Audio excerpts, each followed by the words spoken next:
Zechariah 8.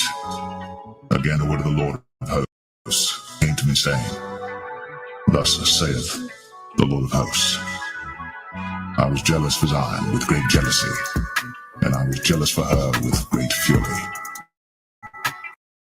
Thus saith the Lord, I am returned unto Zion, and will dwell in the midst of Jerusalem, and Jerusalem shall be called the city of truth, and the mountain of the Lord of hosts, the holy mountain. Thus saith the Lord of hosts, there shall yet old men and old women dwell in the streets of Jerusalem, and every man with his staff in his hand for very age, and the streets of the city shall be full of boys and girls playing in the streets thereof. Thus saith the Lord of hosts, if it be marvelous in the eyes of the remnant of this people in these days, should it also be marvelous in mine eyes, saith the Lord of hosts. Thus saith the Lord of hosts, behold, I will save my people from the east country and from the west country. I will bring them, and they shall dwell in the midst of Jerusalem, and they shall be my people, and I will be their God in truth and in righteousness. Thus saith the Lord of hosts, let your hands be strong, ye that hear in these days these words by the mouth of the prophets, which were in the day that the foundation of the house of the Lord of hosts was laid, that the temple might be built. For before these days there was no hire for man, nor any hire for beast, neither was there any peace to him that went out or came in because of the affliction. For I set all men every one against his neighbor. But now I will not be unto the residue of this people as in the former days, saith the Lord of hosts. For the seed shall be prosperous, the vine shall give her fruit, and the ground shall give her increase, and the heavens shall give their dew. And I will cause the remnant of this people to possess all these things. And it shall come to pass that as ye were a curse among the heathen, O house of Judah, and house of Israel, so will I save you, and ye shall be a blessing. Fear not, but let your hands be strong. For thus saith the Lord of hosts, as I thought to punish you when your fathers provoked me to wrath, saith the Lord of hosts, and I repented not, so again have I thought in these days to do well unto Jerusalem and to the house of Judah. Fear ye not. These are the things that ye shall do. Speak ye every man the truth to his neighbor. Execute the judgment of truth and peace in your gates. And let none of you imagine evil in your hearts against his neighbor. And love no false oath. For all these are things that I hate, saith the Lord.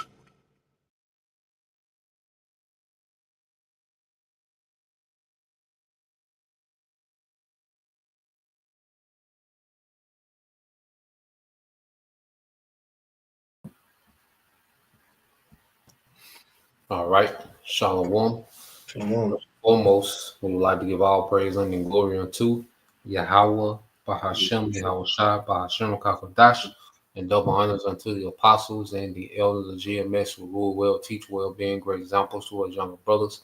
And peace and blessings, salutation, hopefully out there pushing his word of truth and in sincerity across the four winds in the name of Yahweh Bahashem Yahweh Shai. Pushing to get up out of here. Shalom to the hopefully the believers, the listeners whom have came back to the obedience of the scripture through faith in Yahweh Bahashem Yahweh Shai. All right, so let me share it, bro, because it look like they shadow banning. Let me share it out real quick. You about to listen, bro? Yeah, I don't think. Yeah, I just shared it out too. Okay, did it come up on your end? I don't think it gave notification. Let me see. Double check. I don't see a notification, but I do see where it came up. Yeah, it's done did it twice. You know, today. It's called bullshit. It's 9 watching though right now.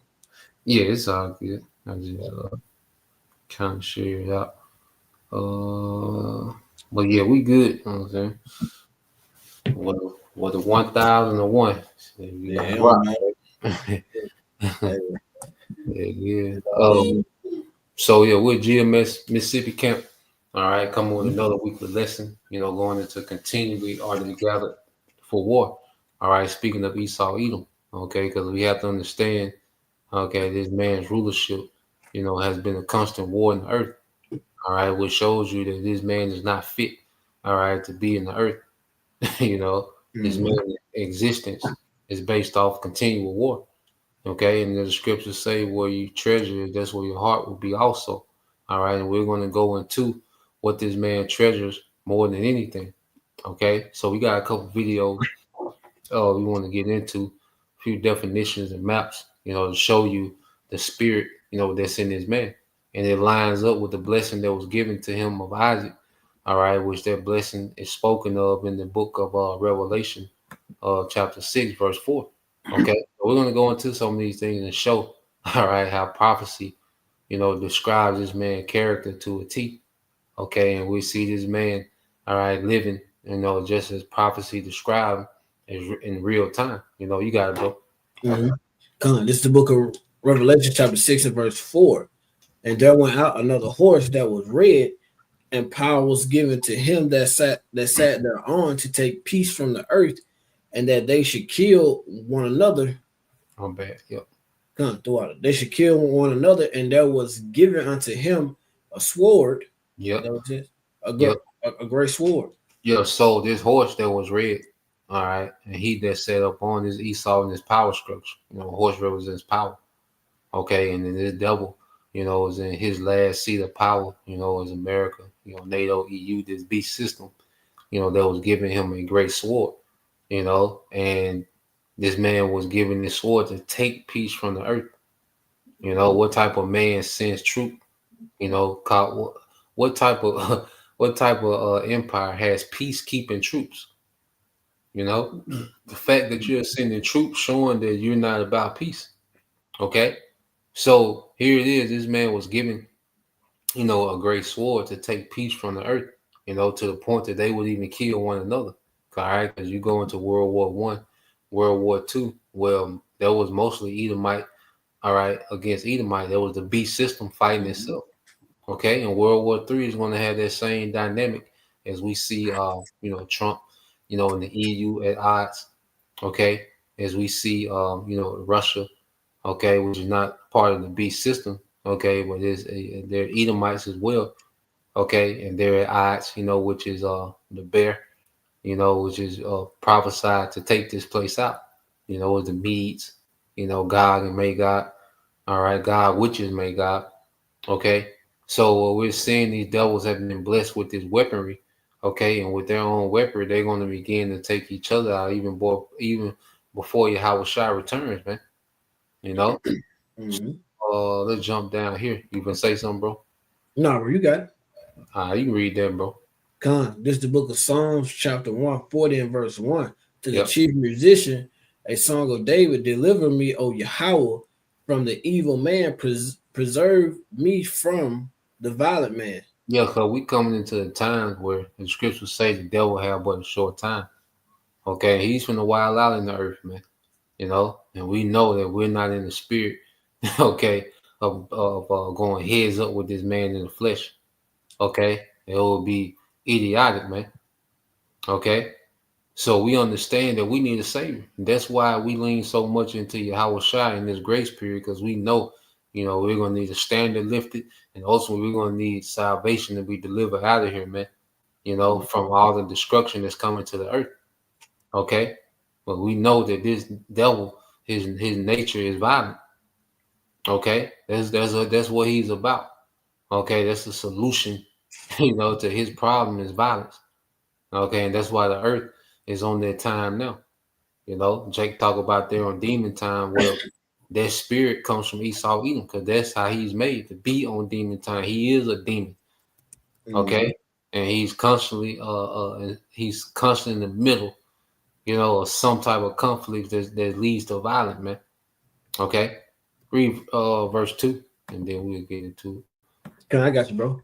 This is the book of Psalms, chapter 140 and verse 2, which imagine mischiefs in their heart continually, which imagine mischiefs in their heart Continually are they gathered together for war. Yeah, continually are they gathered together for war. You know, because you look at America's existence, they've been at war like 93% of the time. Okay. And when he's not at war, he's preparing for war. You see? So what we have to understand that, all right, until this man is removed from power, all right, he's gonna always have some type of war, some type of conflict. He's always gonna be bullying nations, you know, with his military. He's always gonna have some type of proxy war going on. He's always gonna have some type of madness going on in the earth when it comes to war. Okay, he's gonna be playing both sides. He's gonna be using, you know, psyops, but he's always gonna be in continual war as long as he's in rulership, man. You know, he's at war with the people, you know, through food, you know, through music. This man is always gonna be in some type of war. All right. And it's leading to this last war, which is gonna get this man out of here, man. This third world's war will be Esau's eviction notice, man. Okay, when this man will be completely removed from power. All right, so let's get this, bro. This is the brother Hope Elect 3. Proverbs chapter 4 and verse 16. For they sleep not, except they have done mischief, and their sleep is taken away unless they cause some to fall. Yeah, we have to think, man. Like I say, we always go into it. You know, the devil got think tanks. You know, men. Okay, that's all they do is think of wickedness, man. Okay, think of some type of scheme. Okay, think of the next scam. This is all the devil is about, man. Okay, what government to overthrow? Okay, the next person to assassinate, the CIA. You know, they're so active, you know, into everything. So this devil, you know, is always in thought, okay, of what wickedness he can do next. You know, and it said they don't sleep. All right, his sleep is taken away unless they call someone to fall, man. Which this man is built. He's built off. You know, like this man really can't. He don't feel right if he hasn't done any wickedness, man. You know, the same way on the right hand side, like we wouldn't feel right if we weren't serving the Lord. You know, you go a day or two without a lesson, you don't read. You know, you'll feel off. You know, when this devil on the left hand, like he feels off if he hasn't done any type of wickedness. He hasn't turned a nation against each other. He hasn't, you know what I'm saying, has the coup in progress. Okay, got some type of conflict, got some type of, you know, some type of scam, scheme, mischief going on. This man can't sleep right, man. And these are the elites, you know, the people that have the ability to execute on their wickedness, man. Okay, you got it, bro. This is also the brother Hope Elect 3. This book, Proverbs chapter 4, verse 17. For they eat the bread, for they eat the bread of wickedness and drink the wine of violence. Yep. So they eat the bread of wickedness and drink the wine of violence. You know, which is that's philosophy. You know, because as we, you know, partake, because we come into a Passover where we are going to eat of the bread, okay, and the wine which represents Yahweh Shai. And what is Yahweh Shai? The Prince of Peace. Okay, now he's really coming, all right, with those peacekeeping troops. Okay, it's going to lay down the man of sin, the man of continual war, Esau Edom. Okay, and after that, true peace is going to be a standard in the earth. Okay, but Esau, he drinks of the bread and wine of violence. Okay, his doctrine is built around violence. Okay, that's the solution to his situation is violence, man. The NWO, he says, it's gonna be very violent. He gonna usher in his NWO with violence, man. You know, I forgot what a woman said that, but she went into expect no mercy. Okay, dealing with the ushering in of the new world order, man. Okay, so we got this video. This from this guy, Johnny Harris. You know, he does pretty good vids. You know, he goes off every now and then, but he sticks to information mostly. You know, so he got a lot of thorough videos. And he's good at presenting, you know, the information, being precise, and it's why the U.S. military spends so much money. You know, and if a brother can post that, where your treasure is, there will your heart be. I think that's Matthew 6:21, and we'll get into that. But we're gonna play this, and then we're gonna skip up a little bit. You know, where he talks about the corruption side of it. But this is how, the devil spends, the majority, all right, of his income, okay, is on war. Okay, because that's what his heart is. That's what his mind is at war. Because he's programmed like that. He's built like that. Okay, that's how the Lord fashioned his man. All right, and Jake, he protesting for Esau to change and look at them fair and but he's not built like that. All right, he's built to hate you niggas and he's built to be at war. Okay, that's what the devil was fashioned to do. All right, and he's going to do until he's removed out the way. So let's let this play. We'll go from there. I say, if you got something to say, just jump in, bro. During the video, I'll stop. Come on, for sure, bro. All right, bro. I'm finna replay it.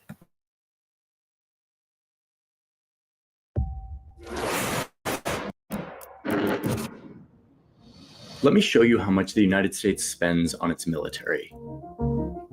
Over here, you've got Russia, China, India, and other big military powers. And yet, if you combine them all into one, the US still spends more than the next 10 countries combined.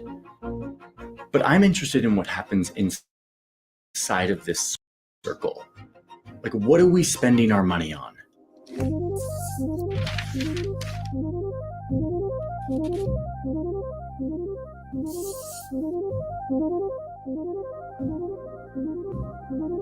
In here, we'll see everything that the military spends their money on, from salaries for soldiers to elementary schools for their children. We'll see the $21 million helicopters and these missiles that cost $1.6 million each. And we'll see how much the Pentagon spends on the development of new weapons, new technology, like these ship-based laser weapons. And of course, the most expensive of all, the F-35 fighter jet that will end up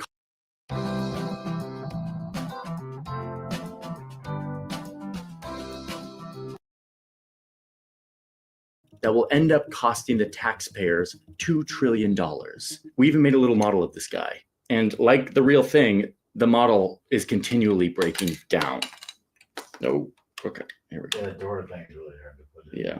Of all the money our Congress budgets to run our government on any given year, almost half of it goes to the military. Here you've got education, and there's diplomacy and health science, energy, environment. We've been deep in the spreadsheets and the data. Luckily, all of this stuff is pretty public and open to scrutiny, with the goal of visualizing all of this, trying to understand where the money goes, to understand why the US spends so much more than any other country on its military. And most important of all, to try to answer the question of whether all of this money actually makes us safer. Almost all of our witnesses before the Armed Services Committee tell us that we are in the most dangerous global threat security since generations. This is the Pentagon's budget for 2023. It's how they planned to spend money that year. It turns out that how much they spend on defense is pretty complicated and depends a lot on who you ask. So go to the sources, you can see how we got all these numbers and what decisions we made. The total number we got was $853 billion. That's more than the entire economy of Switzerland. Let's take a brain break because I want to talk about another kind of budget, an annoying part of my personal budget, which is subscriptions. You know what I'm talking about. We all subscribe to things that every month charge us a little bit of money or rate on our monthly internet bill. Rocket Money knows this, and they know how to get features. Rocket Money has saved their customers up to $740 a year. They've processed $500 million in canceled subscriptions. Sort of gives you an idea of like how big of a deal this is. So if you want to save money, you can try this out for free. If you go to the link in my description, it is rocketmoney.com/Johnny Harris. You can get started for free, or you can unlock more features with their premium option. Either way, the whole thing's meant to save you money. So you will come out. Close to half of all of this money goes to the vague sounding category of operations and maintenance. This is $352 billion that we spend just on O&M. That's like larger than the entire economy of Portugal. Like just to create the report, to get all these numbers assembled in one place, costs the DoD $269,000. But also, credit to the Pentagon and the US government for giving us all of this very clear data that we can shine a light on and scrutinize. A lot of countries aren't this transparent. So anyway, operations and maintenance. This is like all the costs required to keep the Department of Defense, one of the largest organizations in the world, running. It's a lot of not very sexy stuff like So it costs 350 billion, just for operations and maintenance. 350 billion for this war machine to march on. And how are they able to foot that bill every year? Because of fiat currency, man. All right, the debt-based currency. Okay, to where they can just print money. All right, and it's accepted worldwide. Okay, and the reason why they got to spend so much on military, because the military is the main part of this fiat currency being accepted worldwide. Okay, of course, nigga got to accept the currency, because it's a U.S. aircraft carrier on the coast. So a nigga gonna play ball. Okay, you're gonna see how just extensive, this American military has been, throughout the earth. How, and you're going to see why Trump is proud. Now, Trump is overly proud, and the power that the U.S. once could throw around is diminishing, and these other nations are getting stronger. But you're going to see why these devils in the U.S. have been so proud, because it's a big gap between America and everyone else. As you've seen in the budget, it's not even close. All right, and that's why we went into earlier why this place is called Babylon the Great. Which we'll probably get into that definition again in Revelation, I think 17:5. We'll get into the definition again. Ratazah. Let's play some more. transportation, fuel, maintenance of equipment, administrative costs, training expenses. It includes $39 billion just for the doctors and health services for active duty personnel. And it also covers the stuff that you don't really think about when you think of military spending, like environmental cleanup in areas that the military has left unexploded bombs or spilled chemicals in the local environment. It also includes disaster relief and humanitarian money, which is something the military does as well. Here's nearly $1 billion dedicated to anti-drug activities. And here's $10 million for security at international sporting competitions. This huge category also captures the cost to run every one of the US's approximately 1,250 military bases,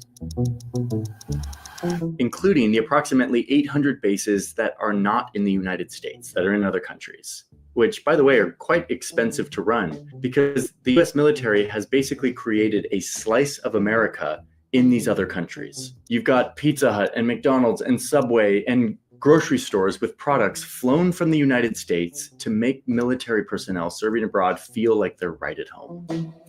Okay, but let's just pause right here on this map, because this is a good moment to recognize that the United States military is not a normal army. It is not a normal military.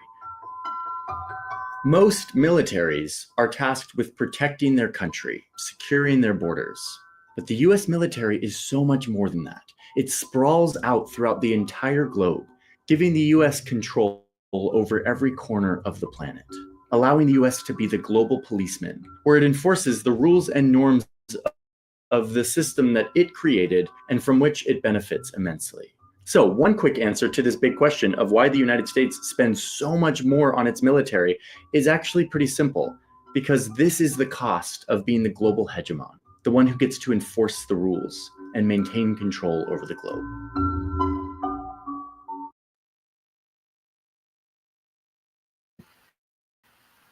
So yeah, you see that, which we'll skip on in a minute. All right. Well, let's get this, and then we'll go into some more precepts since he said that. All right, but you got it, bro. Come on, bro. This is Matthew chapter 6 and verse 21. For where your treasure is, there will your heart be also. Yeah, so where your treasure is, there will your heart be also. All right, and this devil treasures war. He treasures power. Okay. He wants to keep, his wicked rulership going. Okay. So Esau is all in with his sword. There's no doubt. When it comes to faith, Esau has all faith in their sword. Okay, because that's where his treasure is. That's where his mind is at. okay, controlling the earth, through war, all right, and enchantments, which that's a sword as well, because he invests a lot, in media. Maybe that's something that that's the next one we would get into, bro. How much he invests into his media, Con, in Hollywood and psychology and shit, you know. But con, what this man treasure, that's what his heart is mind. Okay, so there's no doubt about it. Okay, what this man treasures in the earth. Okay, so I want to get a couple of definitions too, because he said America military is not like other militaries. Well, that's because it's an empire. Okay, it's Rome revived in the earth. You know, as the scriptures say, he exercised all the power. Of that first beast. Was you going to Rome? Rome had an influence. In the very vast portion of the earth. Going into that period of the earth at the time. Okay, which would be the EU. Portions of what they call the Middle East, Africa. Okay, mhm, Asia Minor. Okay, the Roman Empire. Okay, had authority. Okay, over that. So he called it the American hegemony. All right. So when you go into hegemony, it goes into leadership or dominance, especially by one country or social group over others. Okay. So you're here. They talk about in geopolitics. They say hegemony. All right. They say hegemony or hegemon. You know. So either way you pronounce it, you're going into it. I say it's a leadership, all right, or dominance, especially by one country or social group over others. Okay, and what we're under today, is American hegemon. All right, and what you have is one country that has all this sway and influence throughout the world. Okay, and this is what these nations are bucking up against. All right, this unipower, what they call a unipower or one power system that's set up to what most of the power rests in America. Okay, and mhm. this is why America is able to put tariffs and embargoes and sanctions and on particular nations and completely destroy their economy. Okay, because America dominance runs the earth. Okay, and this is what these nations are forming alliances, all right, to remove themselves from under this American hegemon. Same thing they did to Rome. Okay, eventually, a conglomerate of nations came together and threw off the hegemon, all right, of the Roman Empire. Okay, so you had something to say? You can say, bro? I had put up just remember that Job 9 and 24. Wow, good shot, bro. Okay, Because he come. said that he said go ahead. No, you got it. I'm gonna pull this up while you talk. Because one thing he said was, that America's, quote unquote, America's military is not like any other military, meaning that they can go to these other countries and they can put a slice of America in these countries, because we know that the earth is given into the hand of the wicked, So Esau, he has, of course, he America would be, the quote unquote hegemon of the world now, because the world is given to him. It's given to the wicked elite. It's given to Esau right now. It's Job chapter 9 and verse 24. The earth is given into the hand of the wicked. He covered the faces of the judges thereof. If not, where and who is he? So just landing back off that again, the earth is given into the hand of the wicked. So that's why Esau can move around and he can print money how he wants to. He can go to these different countries and take out a piece of their land and imprint America there and have places all over. Nobody else does that but America. So that's another cut, and that's another factual point to go off of, that America, Babylon the Great is who is ran by Esau Edom. Is the wicked, and the world is given to him right now. So, and then the second part is really goes into a different topic, but he made everything, he whitewashed everything, to keep it straight to the point. And it says, if not, where and who is he? We know it's Esau Edom. Gun, bro. They said it was given to him. And that's where this devil, goes left because he feels like he gave him the world. He feel like he gave himself the world. Now the world was given to him. So that's why the rulership fell in his lap. Him being able to become a superpower and get the wealth and the resources. Like, nah, the Lord set this man up. Okay, but in his mind, he set himself up. He got this whole thing with high IQ and manifest destiny and what you call it, selective. I forgot what you call it. But either way, all right. And this devil, with him and his pseudoscience, he thinks that he is. Okay, but nah, you've been propped up. You've been given this authority. Okay, the Lord put you on to showcase His power. So this man, when it says Babylon the Great, all right, he lives up to that term great, economically and militarily, because there's nowhere on earth where American military and American money and the American economy doesn't have any sway in. Okay, some more than others, but there's nowhere on the earth where America doesn't have sway. Okay, in militarily or economically or both. Okay, and culturally. Okay, or all three. Can't forget that part.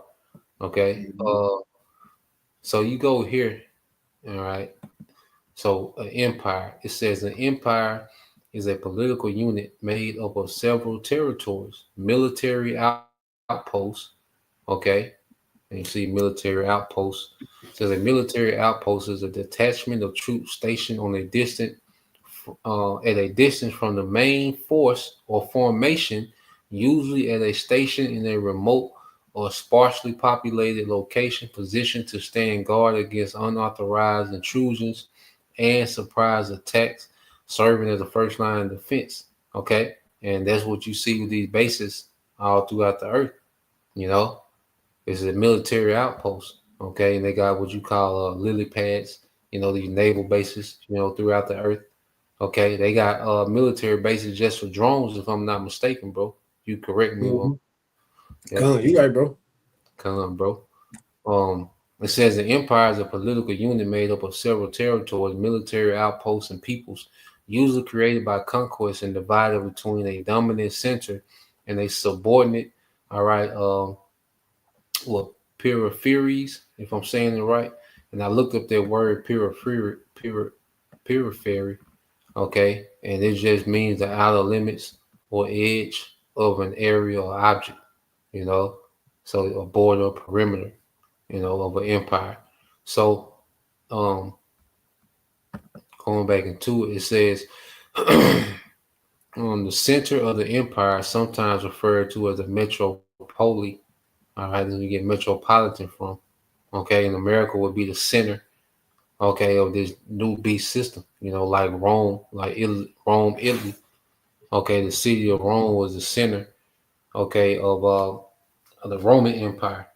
Okay, and America sits in that seat of ancient Rome. Okay, the center of this beast system. It says a metropole is a homeland central territory of the state exercising power over a colonial empire. From the 19th century, the English term metropole was mainly used in the scope of the British, Spanish, French, Dutch. All right. What you went over these the other day. These are three horns: British, Spanish, and French. And America was once a colony to the British, and British was the metropole. It was the central territory. That had dominion over colonies throughout the earth, over British colonies throughout the earth. Now America is that metropole, that little horn. All right, when you go in Daniel 7th chapter, okay, which is the authority, okay, of these different American colonies throughout the earth, okay, Portugal's, Japanese, Ottoman empires, So, read a little more. It says the center of the empire, sometimes referred as a metropole, has political control over the peripheries within an empire. Different populations have different sets of rights and are governed differently. Okay, so and you see the definition, mean the example they give you, the Roman Empire. Go figures. Okay, you see, and the Rome's territory was the biggest under Jake. You got this Emperor Trajan. There was Jake. Because you had Nerva, Hadrian, all right, which was a military guy, and then Trajan. He was more of the administrator.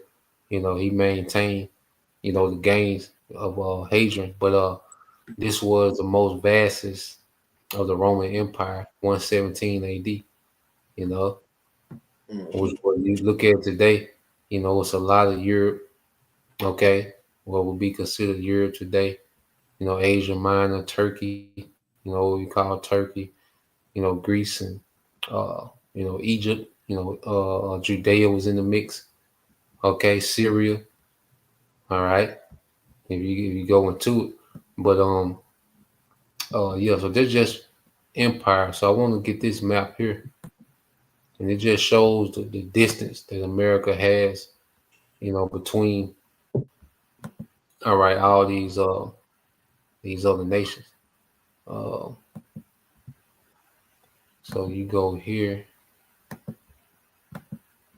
This is the website I found, bro. Mhm. What we at? Oh, here we go. All right, so this is dealing with military empires. Got a cool little map on it. So you go down here to the map. All right. It says America has 904 foreign bases in 96 countries. So you see they got the earth plastered. They give it to the hand of the wicked. Yep. And then you go here just to show you the gap between America. So these are countries that have 10 or more military bases in 10 or more countries. So you have the UK with 117 in 38 countries, India with 22 in 12 countries, Turkey 128. Well, that's why that's going to be a major flip. Because see, when you're allies with a nation, that means you have access to their military bases. So even though America has 904, okay, in different countries, well, Turkey has 128, so that's over 1,000 military bases that America will have access to. Okay, so when Turkey flipped, and they're not allowed because a lot of those airstrikes that come out of in the Middle East, a lot of them leave from Turkey. So when they don't have access to those Turkey military bases, it's going to be a major blow for America in that region. But Those are called those joint bases where they have the U.S. will have a base, but it'll be called a joint base, meaning that their base will be it will be the U.S. is like, and for like we're talking about Turkey, it will be a U.S. and a Turkish base. So if they have a base in Turkey, it's a joint base. So like you said, that's just to back up what you're saying. When that big flip happened, they're not gonna have all that access and all them bases like they usually do. Yeah, and you just look at it, because if you add up UK, India, which is 149, 139, so you have 239 roughly, 260. Then you got Russia with 58, so they're about 420, they're roughly 435, 445, somewhere in that number, so that's not even half of the bases that America has alone with these with the next 5 countries. France with their little 15 bases, trash. Okay. And why Trump be handling nigga like that, man? You're like, nigga, shut up. All right. Then you go here. I think Singapore has 10, China got 6, so forth and so on. But you just see the major gap. All right. Pakistan got 1 base. Japan got 1 base. Italy got 2 bases. You know what I'm saying? So he's like, The gap is crazy.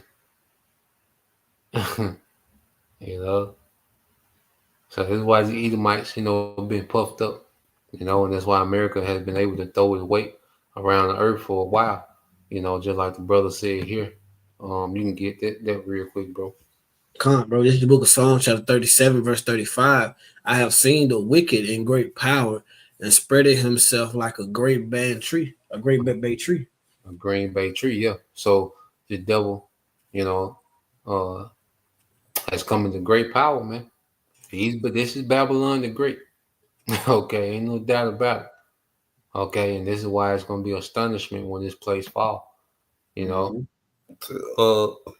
So like the precept the brother got, and spreading himself like a Green Bay tree, and he has stationed himself everywhere, with that sword. All right, and that sword, that economy, and that culture, has spread throughout the earth like a Green Bay tree. Okay, and this is the American Empire. All right, this is the Roman Empire 2.0. All right. So let me skip up a little bit, I want to get to when they get to your politician, goddamn. Yeah, that's what I'm waiting on. He thought hell, boy. Yeah. I think it started here. Well, yeah, meet the contract. You no longer have to Harvard to manage other people's money. This is how prop firms work. Prop firms. The graph here doesn't reveal is. So, yeah, he's going to get into the contractors, these government contractors, which Elon Musk is a major military contractor with SpaceX, which they don't mention him on here. All right, but I'll see if I can pull it up while he's talking. But he's going to go in. It's going to go into the corruption of the politics, dealing with this military government big spending, because it's a big racket. It's the biggest portion of government spending, so it's a lot of corruption, man. You got close to $1 trillion, yearly going into these contracts. So you get best believe it's a lot of corruption, kickbacks, monopolies, revolving doors. Okay, so he's gonna go into some of those things. I looked it up real quick too, bro.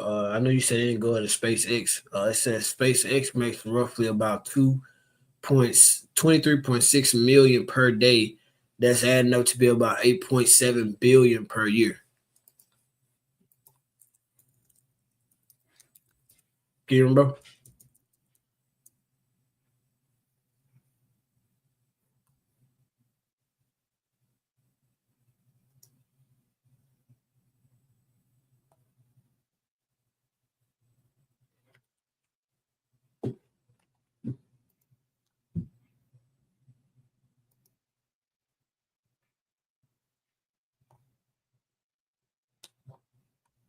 That most of this money is going to private corporations who get 466 billion of these dollars, about 54%.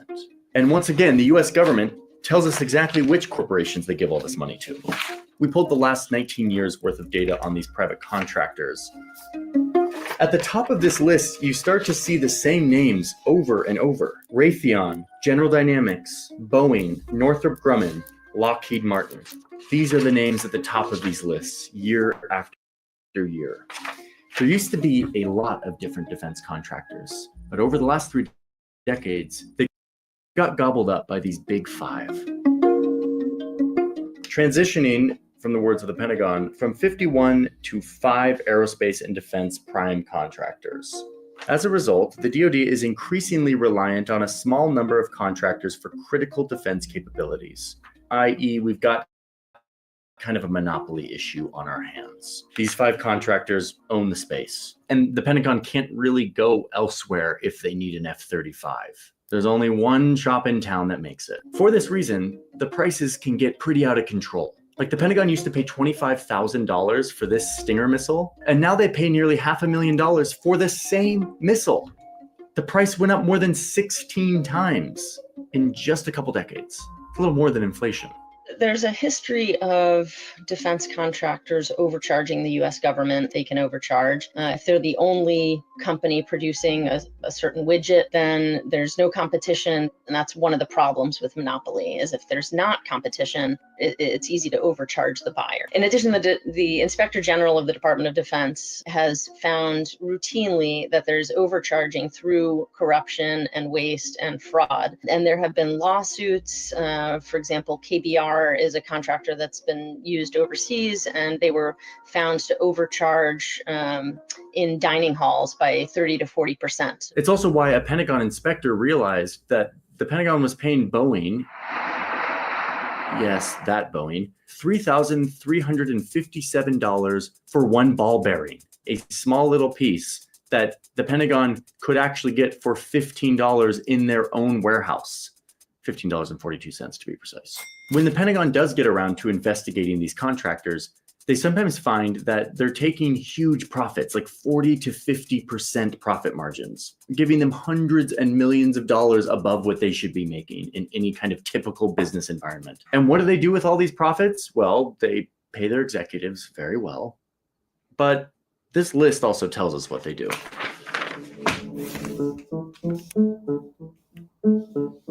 This is a list of how much money these defense contractors spend to influence our lawmakers into spending more money on the military so that these companies can make more money. You can see right here that Lockheed Martin is at the top of the list. So far this year, in this election cycle, Lockheed Martin has spent $2.7 million, split pretty evenly between Democrats and Republicans. This is a number that will continue to go up as we get closer to the election. And it is money spent to cozy up to lawmakers on both sides of the aisle, contributing to their campaigns, bringing them out to show them how great their weapons are, doing whatever they can to make sure that the money keeps flowing to their companies. These companies also benefit from the infamous revolving door. I believe this is going to change your life. Yeah, that simple circle is a cell. Look.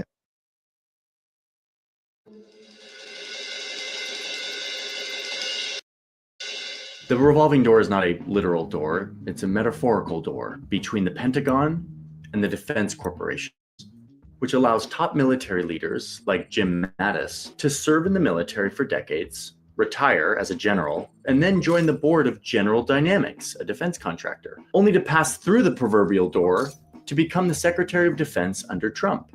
After which, he passes through the door again to go back onto the board of General Dynamics, bringing with him all of his insider knowledge and government contacts and influence. And no, this is not just Jim Mattis. This is a very normal thing that people do here in DC.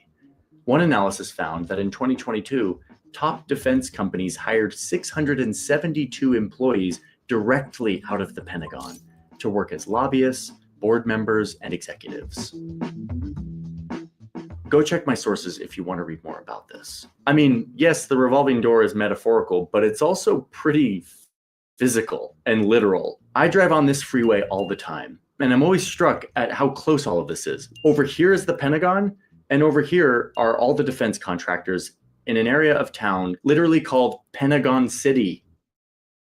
If there's someone working in government who is deciding on contracts and they have a conversation with someone who's going to receive that contract, the person in the firm can promise a good high-paying job after that government official is out of government. And so the government official then has an incentive to give a generous contract to the contractor because they know they're getting this kind of quid pro quo. They're going to get a high-paying job after they leave government. And to add insult to injury here, some of the lawmakers who approve the Pentagon's budget own stocks in the defense contracting companies.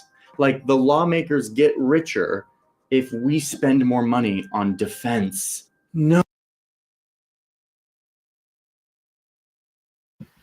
Goddamn, cutting up. Say, God damn, bro. Yeah. So just explain how it worked.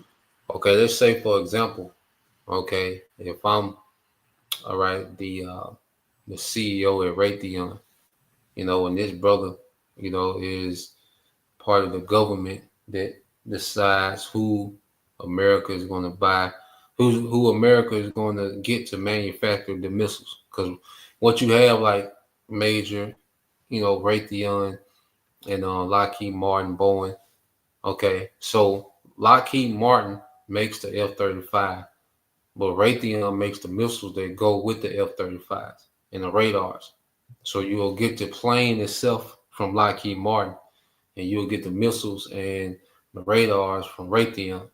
So if this brother, okay, was over the government contracts that dealt with the missiles and the radars, okay, well, what he would do, all right, me and him would talk, have a backdoor conversation, and he'll give me the contract.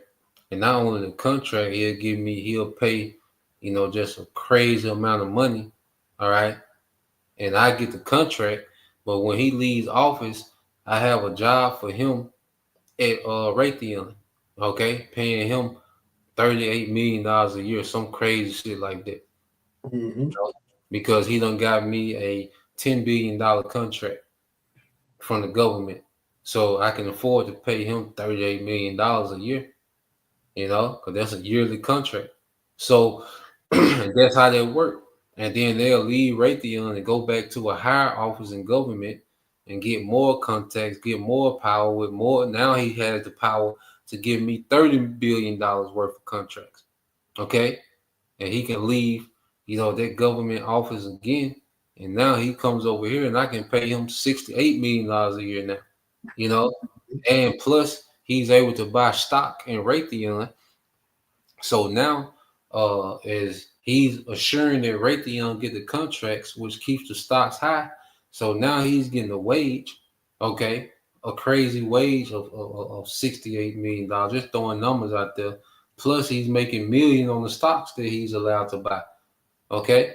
So these devils have this going on amongst each other. Like these devils, when we go into corruption and big money moving around, that's why I say a nigga talking about we need to get our black dollars. We need to get our black dollars. Like, nigga, no. Nigga, we're way past that point now. Okay. But it just shows you how small that, like, most people are looking at things. You talking about your black dollar. Your black dollar might be worth $300-400. They moving $300-400 billion, like on the regular. Like these devils are way far ahead than the so-called black community. If you still on that, if you sitting all this info and you steady talking about the black community and keeping our black dollars, that just shows you just how far you off. But you got it, bro.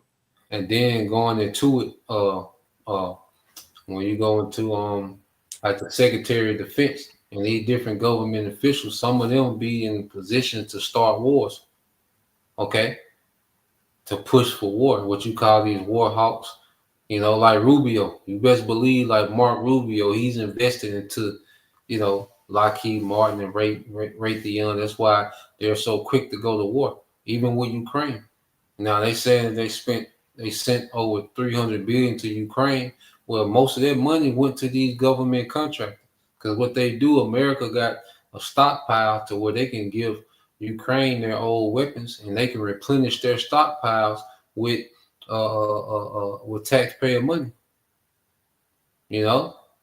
So it's not like Ukraine is just getting boatloads of cash. Okay, they're just getting weaponry.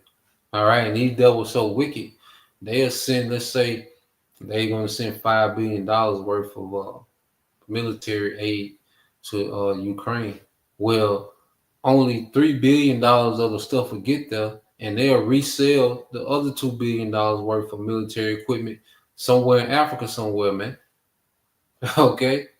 So all this money and all this corruption that the devil got, flowing around, okay, because he has so much access to these things, because he's able to operate with a fiat currency, man. He's pretty much able to just pull money out his ass, man, and spend it on military, man. God, we saw that, bro, just to back you up. Like Zelensky, I think the president of Ukraine, I think that's his name. He was saying that they don't know what half of the shit even went to. Yep. You know, they sending millions and billions of dollars every month, every few months. Now this nigga coming back saying, "Hey, we don't know what half that shit even is." Like, how do you lose a tank? You know, like how do you lose a jet? You know, like they just let you know it's a lot of corruption going on with it. Come on, bro. So yeah, we'll let a little more of this play, and we'll get a few more. No.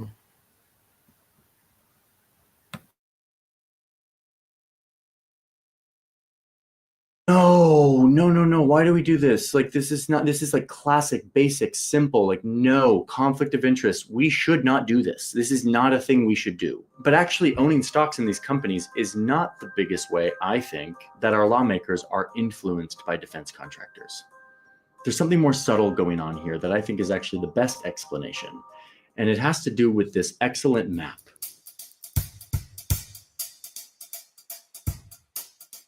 This map was assembled by an Air Force veteran and analyst named Christian Sorensen. This map makes it easy to see how contractors intentionally allocate their operations all across the country, spanning dozens of states and political districts. Building all of this stuff means jobs, which people like. So lawmakers are incentivized to keep these contractors making stuff in their district, to provide jobs for their people so they can keep getting elected. It's honestly brilliant. It's smart. This is political engineering. You can see it very clearly with lawmakers like Roger Wicker, a senator from the state of Mississippi. Senator Wicker is a member of the U.S. Senate Committee on Armed Services, which plays a huge role in giving taxpayer money to the Pentagon, which in turn feeds the bottom line of the contractors. Wicker loves the military. You often hear him advocating that we should spend way more on the military. We need in the United States to spend more on defense. It's a necessity. He writes op-eds in the New York Times calling for more shipbuilding. And when you look at his state, you realize, of course he does. The largest employer in Mississippi is this naval shipyard run by a defense contractor named Huntington Ingalls, which means more jobs and economic stimulus for Wicker's people in his state, which means a better likelihood of being reelected.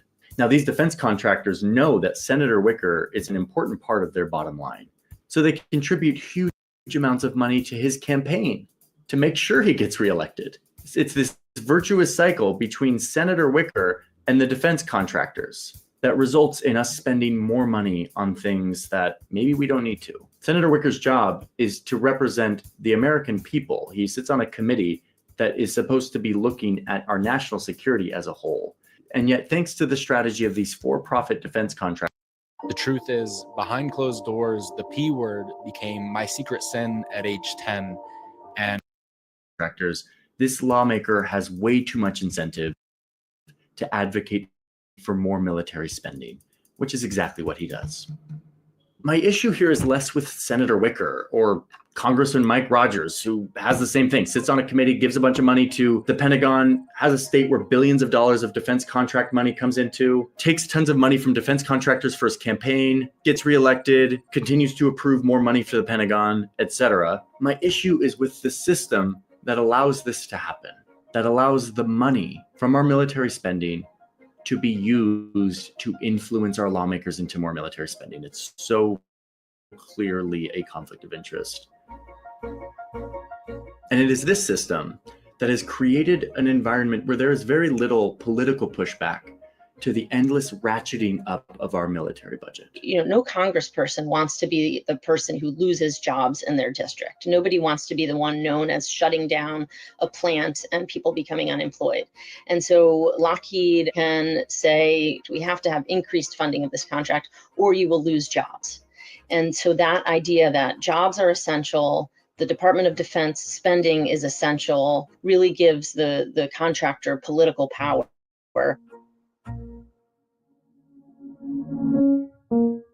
Let me make one point clear, which is that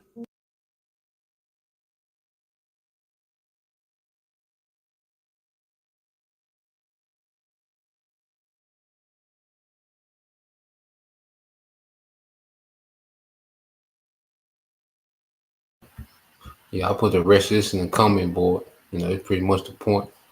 So yeah, we'll get a few more. Okay. But you see the devil, is highly invested in the sword. And even with that, there's major corruption, so here it is. Hey, these devils, they excel, and they come up, okay, when there's war in the earth. When there's war in the earth, all right, these old Edomites get rich, all right, these defense contractors, and that's why, because Congress has to vote on war, the Senate, House of Representatives, these people, they can sway, yay and nay when it's time to go to war. Okay. If you got stocks and Raytheon, you're gonna be always with the shit. Okay. Hell yeah, you're gonna stand behind Israel. Using the shit out of the missiles, well, you gonna give them a reason to. Yeah, you don't give a damn about them Palestinians. Okay. You get that bank, you see that statement, goddamn it, yeah. Protect Israel, you know what I'm saying? I with Israel, yeah. They getting that paper, man. But it just shows it's like that all the way up through there, bro. Like all the way up through from top to bottom. All of them the same way. Come on, bro. So we're gonna go here. I believe this is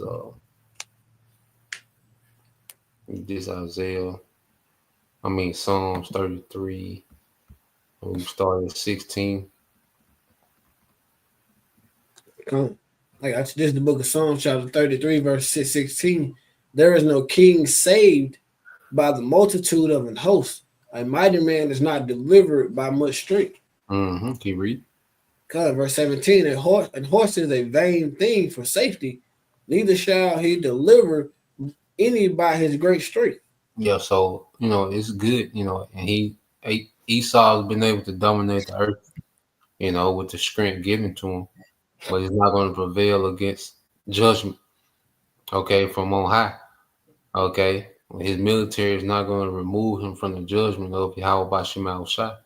Okay, he's not going to be delivering himself from what's written. Okay, Isaiah 63:1, Revelation 19, okay, 11, on down, Revelation 12:7, okay, I think Isaiah 34:5, like you can go on and on, but his weaponry and his strength and his might, okay, is a vain thing when it comes to the Lord's judgment. Okay, and that's what the earth is finna see.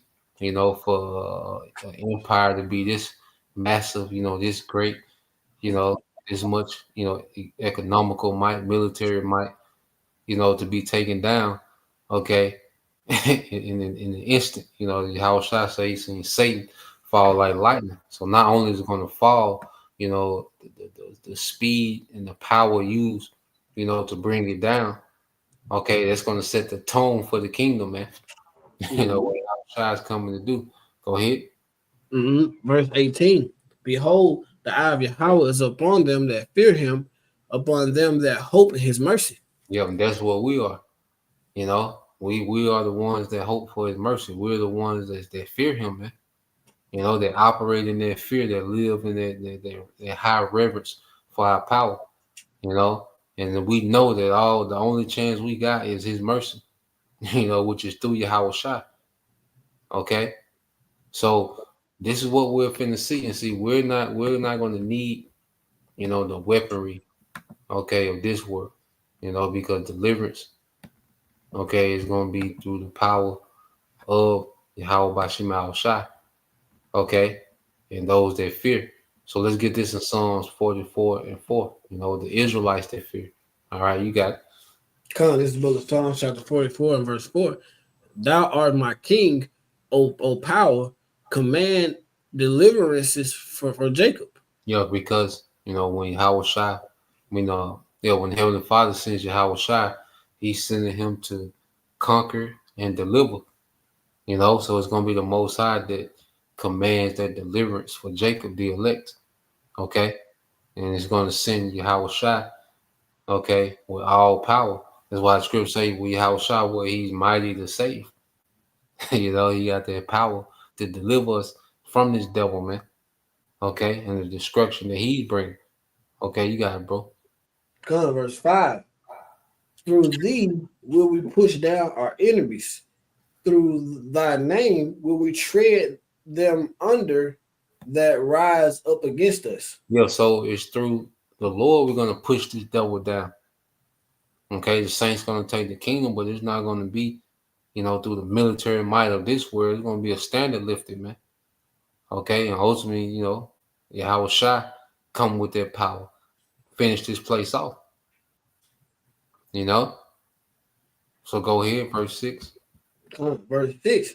For I will not trust my bow, neither shall my sword save me. Yep, so I will not trust in my bow, neither shall my sword save me, which is military might. Okay, weaponry of this world. Okay, that's why we don't trust in that. That's why we don't come to camp. We don't push it like we just, got it, like we just want to shoot our way out of the situation. You got a modern day sword, the gun, it's cool. Okay, well, that's going to be irrelevant when it comes to salvation and being preserved in these times. Okay, we're not going to make it to the kingdom on a shootout. Okay, it's going to be a miracle. The Lord going to have to lift a standard. Okay, and the Lord raised this man up so high so he can show his power, and some of that power is going to be shown in his men. Okay, some of that power is going to be shown in his men. Okay, in the times to come. So you got it, bro. Come. So I just want to add to what you said. There's nothing wrong with having the gun, which is the modern day sword. But the important thing is knowing that is not what's going to save you. That is not what's going to preserve you. It's not what's going to get you out of Jacob's trouble. It's not going to get you out of what's to come, because you can have a whatever, however many guns you want, whatever caliber, whatever, but Yahweh Shema shot sends in the spirit down and it jam up, or it don't work, or whatever can happen. You don't put limits on Yahweh Shema shot, and then now what? You can't have your faith, your trust, and your hope, and that everything we're supposed to have in Yahweh Shema shot. You can't have that in the modern day sword or anything outside of Yahweh Shema shot. Come on, bro. Come. Yeah, you can finish that off. Come. Verse 7. It says, "But thou hast saved us from our enemies and hast put them down to shame that hated us." Mm-hmm. Go ahead. Come. Verse 8. "In the Most High we boast all day long and praise thy name forever." Yeah, so we boast in Yahweh Shema Shai. That's going to be our boast. Esau boasting his weaponry. He boasting his technology. He's been boasting his AI, which he's joining that AI with, his weaponry. Has joined AI with his weaponry, especially more and more. Okay. So this is what this devil boasting, but the Lord is going to put us in the position of boasting his power, from the standard being raised until the return of Yahweh Shai. Now we're going to boast in our power. Okay. So we leave it there, bro. As the Lord will come back next week.